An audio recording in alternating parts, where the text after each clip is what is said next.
ভাই মানে শুধু রাগ আর ঝগড়া না, ভাই মানে এমন একজন যে সারাদিন তোমায় জ্বালাবে কিন্তু রাত হলে ঠিকই তোমায় আগলে রাখবে। এমনই একটি ড্রামা আমি আজকে আপনাদের সাথে এক্সপ্লেন করব।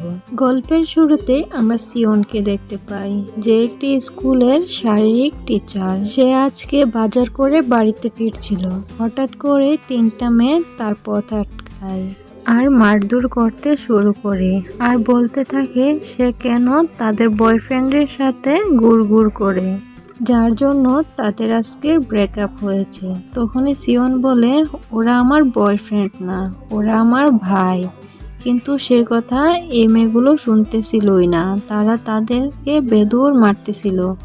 আর সিয়নও একা এই মেয়েদের সাথে পারতেছিল না, তাই সে কোনোভাবে এখান থেকে পালিয়ে ফিরে। সে বাসায় এসে তার ভাইদেরকে চিৎকার করে ডাকতেছে আর সবাইকে এক জায়গায় এনে বলে, আজকে তোদের কাদের ব্রেকআপ হয়েছে আমাকে বল, আর যদি না বলস তাহলে তোদের কপালে অনেক দুঃখ আছে। এই বলে সে ফোনটা হাতে নিয়ে নেয়। তখনই সে বলতেছে, তোদেরকে আমি ছবি তুলে অনলাইনে ছেড়ে দিব। তখনই সে দেখে যে তাদের ভাইয়ের ছবিগুলো অনেক ভালো হয়েছে। তারা যেভাবে তুলতেছে না কেন, তাদের ভাইয়ের ছবিগুলো অনেক সুন্দর হয়েছে, কারণ তার ভাইগুলো দেখতে অনেক স্মার্ট ছিল। এই দেখে তো তার মাথা অনেক গরম হয়ে গিয়েছে। তখন সে সবগুলোকে ধরে একে একে মারতেছে আর সবাই যেন পালিয়ে বেড়াচ্ছে। এখন সিন ফ্ল্যাশব্যাকে চলে যায়। সিয়নের মা আর একটি ভদ্রলোক দেখা যাচ্ছে। তার মা এই ভদ্রলোককে বিয়ে করেছে। তার আগের 2টা ছেলে আছে আর তার নতুন একটা ভাই হয়েছে। তাদের সুখের ফ্যামিলি। কিন্তু তারা যখন আস্তে আস্তে বড় হয়ে উঠতেছে, সিয়নের লাইফটা যেন দুচোখে পরিণত হচ্ছে। কারণ তার কাছে প্রতিদিনই ফুল আসে, কিন্তু তার জন্য না, তার ভাইদের জন্য। কারণ তার ভাই অনেক স্মার্ট আর সবার পিছনে একটা একটা করে মেয়ে ঘুরে। এসব দেখেই সে হ্যান্ডসাম ছেলেদের প্রতি বিরক্ত হয়ে যায়, কারণ সে জানে হ্যান্ডসাম ছেলেদের প্রতি মেয়েরা ঘুরে। তাই সে মনে মনে ভাবে সে হ্যান্ডসাম ছেলেদের সাথে কখনো ডেট করবে না। ঠিক তখনই আমাদের মেইন লিড লিওনকে দেখতে পাই, যে কিনা কিছুদিন আগেই বিদেশ থেকে দেশে এসেছে আর সে ফ্যাশন ডিজাইনার হতে চায়। একদিন রেস্টুরেন্টে বসে সে তার অপোজিট পাশে মেয়েটির ছবি আঁকতে চায়, কিন্তু তা পারে না। লি তখন খেয়াল করে ওই মেয়েটা তার বয়ফ্রেন্ড থাকা সত্ত্বেও তার দিকে বারে বারে ইশারা করে। লি তখন ওয়াশরুমে গিয়ে তার বয়ফ্রেন্ডকে বলে, তোমার গার্লফ্রেন্ড আমার দিকে বারে বারে ইশারা করে আর নাম্বারটাও দিয়ে দেয়। তোমার গার্লফ্রেন্ড আমার টাইপের না। ওয়াশরুম থেকে বের হয়ে লি তার ফ্রেন্ডের জন্য অপেক্ষা করছে আর তার ফ্রেন্ডও ঠিক সময় মতো চলে আসে। ঠিক তখনই লি খেয়াল করে ওই গার্লফ্রেন্ড তার বয়ফ্রেন্ডের পিছে ছুটছে এবং বারবার তার কাছে ক্ষমা চাচ্ছে, কিন্তু সে কিছুতেই ক্ষমা করতেছে না। অপর দিকে দেখা যায় সিয়ন তার প্রিন্সিপালের কাছে এসে কিছু বলতে চায়, কিন্তু তার প্রিন্সিপাল কিছুই শুনতে চাচ্ছে না। তখন সে মন খারাপ করে এখান থেকে চলে যায়। তাই সে রাগের মাথায় এখানে অনেক পাগলামি করতেছিল, যেটা তখন প্রিন্সিপালেরই একজন কলিগ দেখে ফেলে। আর সে এই কলেজেরই একজন ডক্টর ছিল। এদিকে ডক্টর প্রিন্সিপালকে কিছু বলার আগেই সিয়ন সেখান থেকে পালিয়ে যায়। এরপর সে যখন ক্লাসে যায় তখন দেখে তার এক ভাই ক্লাসের হাই বেঞ্চের উপর উঠে নাচছে, যা দেখে সিয়ন তার ভাইকে ডাক দেয়। সে ভয়ে সেখান থেকে পড়ে যায়। তখন সিয়ন তাকে কান ধরে তুলে এখান থেকে টেনে নিয়ে যাচ্ছে। তারপর সে তাকে শাস্তি দেয়। ঠিক সেই সময় সিয়নের বয়ফ্রেন্ড তাকে কল দেয়, তার বয়ফ্রেন্ডের সাথে ডেটে যায়। ঠিক এমন সময় সিয়ন খেয়াল করে তার বয়ফ্রেন্ডের জায়গায় একজন হ্যান্ডসাম ছেলে এসেছে। ঠিক তার পরক্ষণে সে খেয়াল করে, আরে এটা তো তার বয়ফ্রেন্ডই, যে কিনা প্লাস্টিক সার্জারি করে হ্যান্ডসাম হয়েছে। কিন্তু সে তো হ্যান্ডসাম ছেলে পছন্দ করে না। ঠিক পরক্ষণে সিয়ন ভাবে, বাইরের ছেলেটা যেমনই হোক না কেন, ভিতরের মানুষটা তো ঠিক আগের মতোই আছে। কিন্তু তার একটু পরে সিয়ন খেয়াল করে তার প্লাস্টিক সার্জারির সাথে সাথে সৌন্দর্য যেমন বেড়েছে, তার অ্যাটিটিউডও বেড়েছে, যার কারণে সে এখন সিওনের সাথে ব্রেকআপ করতে চায়। আর যেটা শুনে সিওনও অনেক হার্ট হয়ে যায়, যার কারণে সে তার এক ভাইয়ের ক্লাবে গিয়ে অনেক ড্রিঙ্কস করে আর সেখানে থাকা মানুষদের সাথে ফ্লার্ট করা শুরু করে, যা দেখে তার এক ভাই তাকে তাড়াতাড়ি করে গাড়িতে করে বাড়িতে পাঠিয়ে দেয়। কিন্তু অতিরিক্ত ড্রিঙ্কস করার কারণে তাকে গাড়ি থেকে নামিয়ে দেয়। সে রাস্তায় বমি করতে থাকে, সে কারণে সে তার একজন বান্ধবীকে ডাকে আর সে তাকে নিয়ে এক জায়গায় বসায়। তখন সিওন তার ফ্রেন্ডকে বলে, আচ্ছা, সকল হ্যান্ডসাম ছেলে কি একই হয়? তারা কি কখনো কাউকে মন থেকে ভালোবাসতে পারে না? এরপর সে যখন জায়গাটা পরিষ্কার করতেছিল তখনই সে লিয়ের সাথে ধাক্কা খায় আর সে পড়ে যায়, অনেক রেগে যায়। সে তখন এখান থেকে চলে যায়। পরের দিন দেখা যায় আমাদের বদমাশ সিওন ভুল করে তার প্রিন্সিপালের গাছটির ফুল ছিঁড়ে ফেলে আর এই দৃশ্যটি তাদের ডাক্তার দেখে ফেলে। তারপরে যখন প্রিন্সিপাল জিজ্ঞাসা করে এই ফুল গাছটি কে ছিঁড়েছে, সিওন তখন লুকিয়ে যায়। তখন ডাক্তার এখানে সাফ সাফ বলে দেয় যে এটি সিওন করেছে। পরের দৃশ্যে দেখানো হয় লিয়ের সাথে দেখা করতে তার মা বাবা এসেছে। তখন তারা বলে, তুমি যে দেশে এসেছো সেই ব্যাপারটি তোমার দাদি জেনে যায়। তখন তিনি বলে, তোমার দাদি চায় তুমি দেশে ব্যবসা করো, তাদের ব্যবসায় মনোযোগী হও। একথা শুনে সে এখান থেকে রেগে চলে যায়। অপরদিকে আমরা সিওনকে দেখতে পাই যে কিনা তার ফ্রেন্ডের সাথে বসে বসে খাবার খাচ্ছিল আর অনেক মজাও করছিল। ঠিক সে সময় এখানে লি চলে আসে আর সবাই এখানে অবাক হয়ে দেখছে এত সুন্দর একটা ছেলে কিভাবে হতে পারে। আর সেখানে থাকা সব মেয়েরাই তার পিছনে লাইন মারা শুরু করে। আর অপরদিকে সিওনকে দেখতে পাই, সে এই ব্যাপার নিয়ে একটু মাথা ঘামাচ্ছে না, সে বিন্দাস তার খাবার খাচ্ছে। এই ব্যাপারটা সিওনের একটু ইগো হার্ট হয়, তাই সে সবাইকে বাদ দিয়ে সিওনের কাছে এসে বলে, তুমি কে? আর সিওন বলে, আমি তোমার ফার্স্ট লাভ। তখনই ফ্ল্যাশব্যাকে চলে যায় আর দেখতে পাই একদিন লি ছোটবেলায় সিওনকে প্রপোজ করে, কিন্তু সে তার চেহারার কারণে তাকে রিজেক্ট করে দেয়। বর্তমানে লি সেটা মনে করে বলে, ও আচ্ছা, তুমি সেই মেয়ে ছিলে। ঠিক সে সময় তার পেটে ব্যথা করা শুরু করে। আসলে লিয়ের একটা সমস্যা ছিল, সে যখনই কোনো ঝামেলায় পড়তো তখনই তার পেটে ব্যথা শুরু করতো। তখনই সে সেখান থেকে দৌড়ে চলে যায়। লি সেখান থেকে বেরিয়ে যাওয়ার পর সিওনকে সবাই জিজ্ঞাসা করে, আচ্ছা লির কি হয়েছে? তখন সে বলে, আমি কি করে জানি। এদিকে দেখা যায় লি ওয়াশরুম খুঁজতেছিল, কিন্তু সে ওয়াশরুম খুঁজে পাচ্ছিল না। তখনই দেখা যায় যে লিয়ের কাজের কাজ করা হয়ে গিয়েছে। তার বন্ধু তখন তাকে এই অবস্থায় দেখে সেখান থেকে তাকে নিয়ে আসে। এদিকে লি ঘুমাতে পারছিল না, সে তখন তার ডাক্তারের বাসায় চলে যায়। ডাক্তার তাকে এত রাতে দেখে চিন্তায় পড়ে যায়। এরপর সে ডাক্তারকে বলে, ছোটবেলায় যখন সিওন আমাকে না করেছিল তখন আমি খাবার দাবার বন্ধ করে দিয়েছিলাম। তার কিছুক্ষণ পর আমি একসাথে অনেকগুলো খাবার খেয়েছিলাম, তাই তার পরের দিন থেকে আমার পেট খারাপ হয়। আর একদিন তো এক অবস্থা হয়েছে যে সবার সামনে পেট খারাপ হয়ে গিয়েছে, যার পর থেকে আমার এরকম অবস্থা হতে থাকে। এখন আমি সিওনের উপর এর বদলা নিতে চাই। এরপর দেখা যায় লির দাদি তার সাথে দেখা করতে আসে আর লি বলে, আমি একদমই কোরিয়া থাকতে চাই না, আমি বিদেশ চলে যেতে চাই। তখন সে বলে, তুমি 1 বছর আমাদের এই ব্যবসাটা সামলাও, তারপর তোমার যদি ভালো না লাগে তুমি চলে যেও। আর এই কথা শুনে লিও মেনে নেয়। তখন সে এখান থেকে চলে যায়। তখন লি আর তার দাদি অনেক খুশি হয়, কারণ তারা ভাবতে থাকে লিকে 1 বছর রেখে তাকে এখানে বিয়ে দেওয়া হবে। তখন তার মন এই কোরিয়াতেই টিকে যাবে। অপরদিকে সিওন তার একজন বন্ধু কিমকে দেখতে পায় আর তার অনেক মন খারাপ ছিল, কারণ তার থাকার জায়গা ছিল না। তাই সিওন তাকে তার বাসায় নিয়ে আসে। ঠিক তখনই তার কাছে তার কলিগের কল আসে, যে কিনা সিয়ন আর লিয়ের সাথে ডিনার করতে তাকে ইনভাইট করেছে। তখন সে এখানে চলে আসে। এদিকে লি যখন এখানে চলে আসে তখন সে বলে আমাদের তাদেরকে একা থাকা দেওয়া দরকার, কারণ তারা একজন আরেকজনকে খুব পছন্দ করে। এবার তারা তাদের জায়গা পরিবর্তন করে। আর লি বলে যে আমি তোমাকে পছন্দ করি। আর সে মনে মনে ভাবতে থাকে সে হয়তো এখন লিকে রিজেক্ট করবে না, কিন্তু লি তো জানে না তার হ্যান্ডসাম ছেলে পছন্দ না।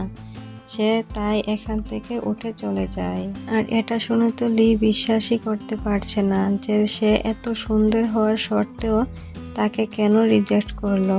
যেটা শুনে লিয়ের ফ্রেন্ড তখন বলল এবার তুমি তাকে তোমার গাড়ি দেখিয়ে ইমপ্রেস করতে থাকো। এখন সে তোমার জালে পা দিবে। এরপর যখন সে তোমার জালে পা দিবে তুমি তখন তাকে ছেড়ে চলে এসো। আর তখনই লিওন গাড়ি কিনতে চলে যায়। তখন সে এখানে এসে দেখে সিয়ন তার ভাইয়ের সাথে আছে, কিন্তু লি ভাবে এটা হয়তো তার বয়ফ্রেন্ড। সে তখন এখান থেকে চলে আসে। সে বাড়ি এসে দেখে তার আরেকটা বয়ফ্রেন্ড, আসলে এটা তার ভাই ছিল। তখন সে ভাবে সে আমাকে রিজেক্ট করে কিভাবে দুইটা বয়ফ্রেন্ড বানিয়েছে।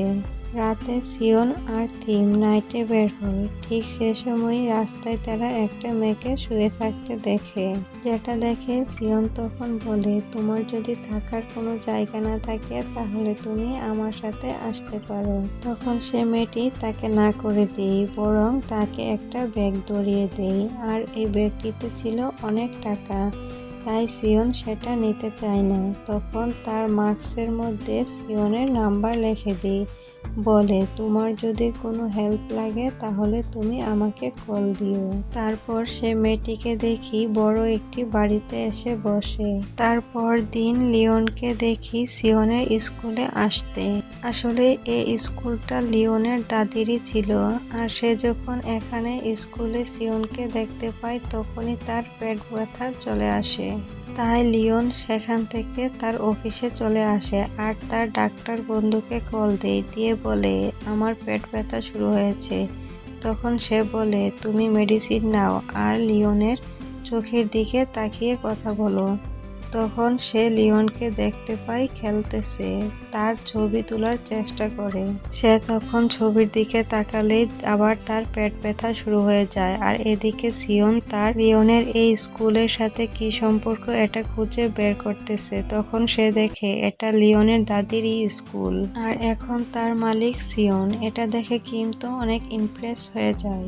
অপরদিকে লিওন যখন স্কুল থেকে বের হয়ে তার গাড়ির দিকে যাচ্ছিল তখনই সিয়ন তাকে দেখে হাত নাড়ায়।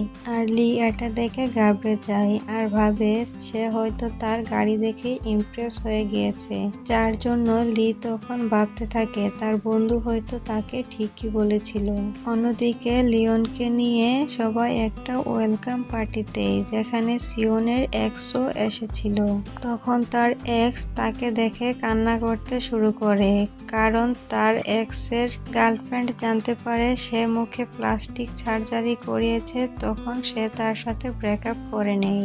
এর সাথে সে তার সকল মনের দুঃখ তাকে বলে দেয়। এটা দেখে সিয়ন তার এক্সকে ধাক্কা দিয়ে দেয়। তখনই দূর থেকে দাঁড়িয়ে লিওন সবটা দেখছিল আর তখন তাকে মারতে আসে লিওন। আর সে তাকে বলে এটা কে? তখন সিয়ন বলে এটা আমার এক্স, যে দেখতে এখন আর আগের মতো নেই। তখন সিয়ন ভাবে সে এখনো বাহিরের রূপটাকেই খুঁজে বেড়ায়, ভিতরটাকে দেখে না। এরপর তারা বসে খাবার খাচ্ছিল।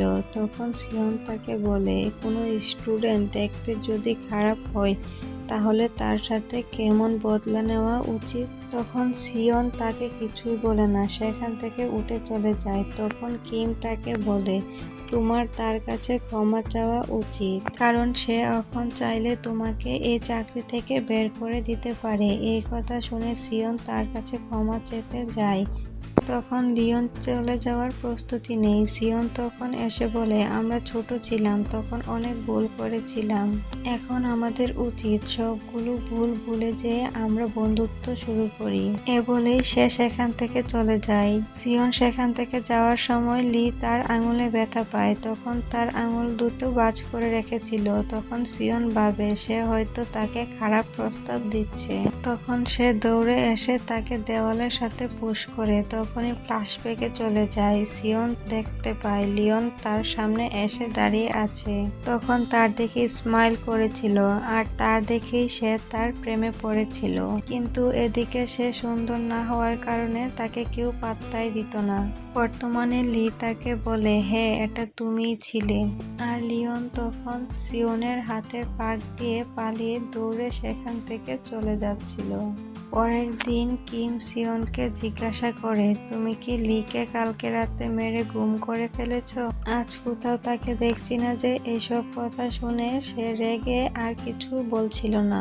অপরদিকে লি ডাক্তারকে ফোন করে বলতেছিল, আমার সিওনকে দেখলেই কেন হার্টবিট বেড়ে যায়। তখন ডাক্তার তাকে কিছু কথা বলেছে যেটা লিওন একদমই বিশ্বাস করতে পারছে না। তারপর সে তার হার্টের 2টা পরীক্ষা দেয় আর সে এটাই এসে করে আর বলে তোমার হার্ট ঠিক আছে, যার কারণে সে আবার স্কুলে যায়। তখন সে সিওনকে দেখে আবারও তার হার্টবিট বেড়ে যায়। স্কুল শেষ করে সে তার বাড়িতে যায়। তখনই সে তাদের পুরনো অ্যালবামটাতে তাদের দুজনের ছবি একসাথে দেখে আর সেখানে বেস্ট ফ্রেন্ড লেখাটা পায়। আর সে তাদের পুরনো কথা মনে করতে থাকে, বলে আগের ছোটবেলাটা কতই না ভালো ছিল। অন্যদিকে লিওনকে আমরা ক্লাবে দেখতে পাই যেখানে তার আশেপাশে অনেক মেয়ে ঘোরাঘুরি করতেছিল, কিন্তু লিওনের সেটা একটু ভালো লাগতেছিল না। এগুলা দেখে তার ফ্রেন্ড তাকে বলতেছিল, তোমার আসলে মেয়েদের সাথে ডেট করা উচিত। এদিকে সে তার ছোটবেলার কাহিনী এখনো মন থেকে মুছতে পারতেছে না। এদিকে লি অনেকদিন ধরে স্কুলে না আসার কারণে সিওন অনেক চিন্তিত হয়ে যায়। তারপর সে তার নাম্বারে কল করে আর সে তার ডকুমেন্ট সাইন করার জন্য বাইরে দেখা করতে বলে। এদিকে লি তাকে না করে দেয় আর বলে যে তোমার যদি ডকুমেন্ট সাইন করতেই হয় তাহলে তুমি আমার বাসায় চলে আসো। আর যেটা শুনে সিওন অনেক খুশি হয়ে যায়, কিন্তু সিওন এটা দেখে খুবই চিন্তিত হয়ে যায়, কারণ সে ছোটবেলায়ও তার জন্য অনেক অপেক্ষা করেছিল কিন্তু সে আসেনি।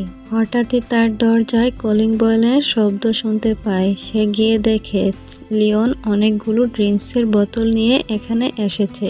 তখন লিওন ভাবতেছে এত রাতে এতগুলো ড্রিঙ্কসের বোতল নিয়ে সে কেন এখানে এসেছে, আর কেউ কি ডকুমেন্ট সাইন করার জন্য এতগুলো ড্রিঙ্কসের বোতল এখানে নিয়ে আসবে?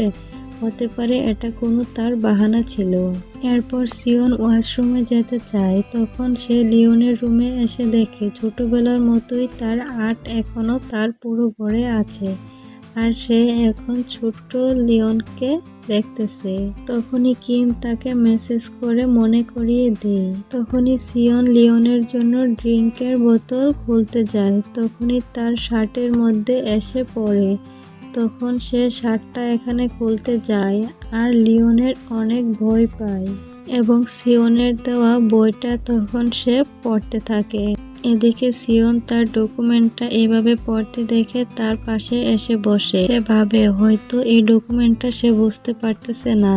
তখন লিওনের মনে কিছু একটা হতে শুরু করে। সে তখন এখান থেকে উঠে চলে যায়। তখন তার পিছন পিছন লিওনও চলে যাচ্ছিল। তখন সিওন বলে, তুমি ছোটবেলার কারণে আমার সাথে এমন করতে পারো না, তুমি আমাকে এই ডকুমেন্টটা করে দাও।